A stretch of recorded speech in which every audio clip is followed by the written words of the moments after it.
आप अगर चैनल पर पहली बार आए हैं तो पहले आप चैनल को सब्सक्राइब कर ले और वीडियो पसंद आए तो लाइक कर दे। एक मधु नाम की लड़की थी जो 19 साल की थी और उसने बीए ग्रेजुएशन पहली सेमेस्टर में एडमिशन लिया था।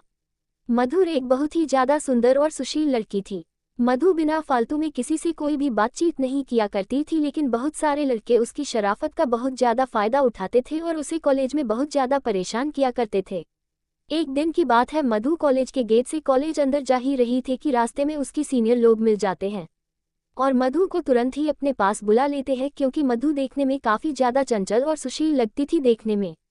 जैसे ही मधु अपने सीनियर के पास जाती है तो मधु अपने सीनियर से कहती है कि क्या बात है बताए। उसका सीनियर कहता है क्या क्या तुम्हें ABCD लिखने आती है। तभी मधु कहती है कि अगर मुझे ABCD लिखने नहीं आती तो मैं कॉलेज में कैसे पहुंच पाती। इतना सुनते ही सीनियर लड़के और लड़कियों को बहुत ज़्यादा गुस्सा आ जाती है। वह बुरा भला मधु को कहने लगते हैं। तभी मधु के क्लास का एक लड़का का नज़र मधु पड़ती है, जिसे वह लड़का देखता है कि जिसका नाम रमेश था। रमेश ने देखा कि उसकी क्लासमेट मधु को सीनियर लोग मिलकर उसे छेड़छाड़ तथा उसकी रैगिंग कर रहे हैं। ये देखकर रमेश को रहा नहीं है, वह सीनियर के पास जाता है और कहता है कि यह जो आप लोग कर रहे हैं वह बहुत गलत बात है। किसी भी लड़की को इस तरह परेशान करना बिल्कुल भी अच्छी बात नहीं है। उसके बाद सीनियर लड़के तथा रमेश में काफ़ी ज़्यादा जमा हो जाता है और आखिरकार रमेश मधु को अपने साथ लेकर कॉलेज में अंदर जाना जाता है कि आज करने के लिए। जैसे ही मौजूदा था रमेश क्लास करके बाहर निकलते हैं। रमेश से मधु कहती है कि कॉलेज में जो लड़की मुझे परेशान कर रहे थे, मुझे उससे बचाने के लिए आपका शुक्रिया। तभी रमेश कहता है कि ऐसी कोई बात नहीं है, तुम्हें मुझे शुक्रिया करने की कोई ज़रूरत नहीं है, क्योंकि तुम मेरी क्लासमेट हो और तुम्हारी सुरक्षा और रक्षा करना मेरा फर्ज होता है। इन सभी बातों को सुनकर मधु को रमेश पर काफ़ी ज़्यादा प्यार है, दया आने लगती है। अब कॉलेज मधु और रमेश दोनों साथ साथ जाते थे, साथ ही कमी से आते वक्त भी दोनों एक साथ आते थे। रमेश को पता था कि कॉलेज में बहुत सारे लड़के होते हैं एंजॉय जूनियर लोकेशन लड़कियों की रैगिंग करते हैं। अब तो रमेश मधु को कहता है कि तुम अगर पहले आ जाओगी कॉलेज तो तुम कॉलेज अंदर मत जाना, मेरा इंतजार करना बाहर ही है।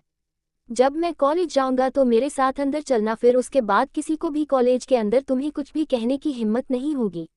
दोनों ऐसा ही करते थे कि जो भी कॉलेज पहले आता था उन्हें इंतजार करना पड़ता था दूसरे के लिए है। ऐसा करते करते काफ़ी ज़्यादा दिन बीत गया था। उन दोनों ने अब प्रथम सेमेस्टर से प्रमोटेड होकर अब कॉलेज की तीसरे सेमेस्टर में पहुंच चुके थे। दोनों के एक दूसरे से मिलते मिलते 1 साल से ज़्यादा हो चुके थे और दोनों अब तो अपने अपने घर में भी मोबाइल से बात किया करती थी। दोनों की काफ़ी ज़्यादा मित्रता और बेहद ही ज़्यादा गहरी मित्रता कॉलेज समय में ही हो गई थी।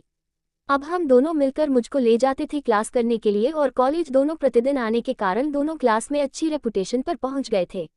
दोनों को एक साथ आते जाते देख क्लास की बहुत सारे लड़के लड़कियां दोनों के बारे में बहुत ज़्यादा गलत शरत बातें किया करती थी, लेकिन इन बातों से मधु को किसी भी प्रकार का कोई फर्क नहीं पड़ता था, क्योंकि मधु कहते थे कि हम दोनों सिर्फ एक अच्छी दोस्त है, वह जिसको जो सोचना है सोचने दीजिए। हम लोग कॉलेज में साथ आते हैं, साथ जाते हैं और साथ रहते हैं, हमेशा ऐसे ही रहेंगे, दुनिया वाले कुछ भी सोचे मुझे कोई फर्क नहीं पड़ता है। जैसे ही 3 साल पुरानी वाली थी, आप सभी लोग अंतिम सेमेस्टर की पढ़ाई कर रहे थे। बधाई देने के बाद, परीक्षा देने के बाद आप सभी लोगों की छुट्टी होने वाली है, लेकिन मधु को इस बात की चिंता होने लगे थे कि बिना रमेश की दोस्ती के कारण वह एक कदम चलना तो दूर की बात है, कॉलेज आना जाना भी नहीं चाहते थे। आशीष मिश्रा का आखिरी एग्जाम हो रहा था, तभी मधु रमेश से कहती है कि मुझे तुम्हारी बिना रहने की आदत नहीं है। हम कहाँ से, कॉलेज तो बंद हो ही जाएगा, अब तो कोई क्लास करने भी कॉलेज नहीं आएगा। मुझे आपकी आदत लग गई है, मैं तुम्हारे बिना नहीं रह सकती हूँ। उसके पास रमेश करता है कि मेरा भी हाल बिल्कुल ऐसा ही है, क्योंकि हम लोग पिछले 3 सालों से एक साथ रहते हैं, एक साथ आते हैं, एक साथ जाते हैं और क्लास में एक साथ पढ़ाई करते हैं। साथ ही साथ हम लोग कॉलेज के बाहर सता घर में भी एक दूसरे से फ़ोन पर बात करते हैं। ऐसे में कॉलेज खत्म होने के बाद आप दोनों को एक दूसरे से मिलने की तरह आने जाने का ख्वाब तो टूट ही गया था। इस बात की चिंता से दोनों बहुत ज़्यादा परेशान थे। वह सोच रहे थे कि हमें किस प्रकार से एक दूसरे के साथ फिर रहने और घूमने के लिए आएंगे। लिखित परीक्षा अंतिम चल रहे थे, परीक्षा देते देते शाम हो चुके थे। मधु और राकेश में शाम के समय जाते वक्त कोई ज़्यादा खास बातचीत नहीं हो पाई थी, क्योंकि यह मधु कॉलेज लेने के लिए उसके पापा आ गए हुए थे और जैसे ही वह गोरे से पैसा लेकर निकले, अपने पापा के साथ मोटरसाइकिल पर बैठकर अपना घर चले गए थे। घर जाते ही मधु को काफ़ी ज़्यादा अफसोस आया कि वह अपने पुराने सबसे अच्छे मित्र से कुछ बात भी नहीं कर पाई है। फिर मधु अपने घर वालों को इधर उधर जाने का इंतजार करती है। जैसे ही घर वाली रह जाते हैं, मधुर अपने कमरे में जाती है और राकेश को फ़ोन करती है। जैसे ही फ़ोन करती है, एक ही रिंग में राकेश फ़ोन उठा लेता है और कहता है कि मुझे पता था तुम फ़ोन ज़रूर करोगी। उसके बाद में तो कहती है कि मुझे माफ़ कर दीजिए, मैं कॉलेज में आपसे ज़्यादा बात नहीं कर पाई थी क्योंकि मेरे पापा आ गए थे मुझे लेने के लिए और बोल रहे थे जल्दी घर चलो, मुझे बहुत सारा काम है। उसके बाद में तो कहती है कि मुझे आपके बिना बिल्कुल भी मन नहीं लग रहा है। उसके बाद राकेश भी कहता है कि मुझे भी, और मेरे दिल से हार भी कुछ ऐसा ही है। तभी मधु कहती है कि लगता है हम दोनों को प्यार हो गया है और अब हम लोग एक दूसरे के बिना नहीं रह सकते हैं। जैसे जैसे समय बीत रहा था, वसीम उसे दोनों की दूरियां, दोनों की मजबूरियां बन गई थी, क्योंकि दोनों बिना कॉलेज के अब एक दूसरे से मिल भी नहीं पा रहे थे।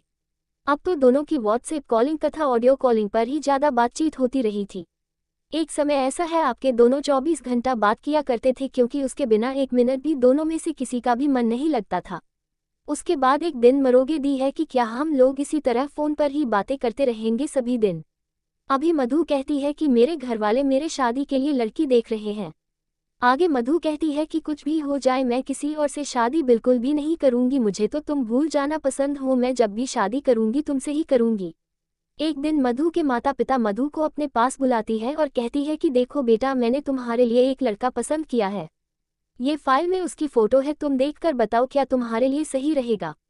ये सुनते ही मधु को काफ़ी ज़्यादा गुस्सा आ जाता है। वह कहती है कि मेरे लिए लड़का है या किसी प्रकार का हुआ ढूंढने का कोई ज़रूरत नहीं है, क्योंकि मैं जब भी साधु करूंगी अपनी पसंद के लड़के से शादी करूंगी और अपने पसंद के लड़के को मैं बहुत पहले ही पसंद कर चुकी है। मैं उसके बिना एक मिनट क्या एक सेकंड भी नहीं रख सकती हूँ, ऐसे में किसी और से शादी करने के बारे में सोच भी नहीं सकती। फिर मुझे भी माता पिता मरो से रमेश की पूरी जानकारी लेते हैं और फिर उसका घर खानदान दाता रमेश को देखने के लिए उसके घर जाते हैं। दोनों परिवारों में काफ़ी देर तक बातचीत होती है और अंत में दोनों को का प्यार जीत जाता है। ये दोनों के घर वाले दोनों की शादी के लिए राजी हो जाते हैं।